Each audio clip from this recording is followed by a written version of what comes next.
Magandang araw sa inyong lahat. Ako ay si Binibining Brianna na kasalukuyang kumukuha ng kursong arkitektura sa De La Salle University, Dasmariñas. Aking ibabahagi ang aking kaalaman patungkol sa primaryang batis at sekundaryang batis.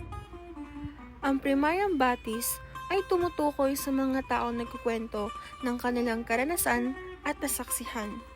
Halimbawa na lamang ang mga mapa na nakadisenyo sa ating ayuntamiento. Ang mapa ay ginagamit upang malaman kung saan papunta ang gusto nating paroonan na lugar. Ito ay ginawa ng mga manlalakbay upang gamitin ito para malaman nila ang daan sa kanilang paroroonan. Alam nyo ba?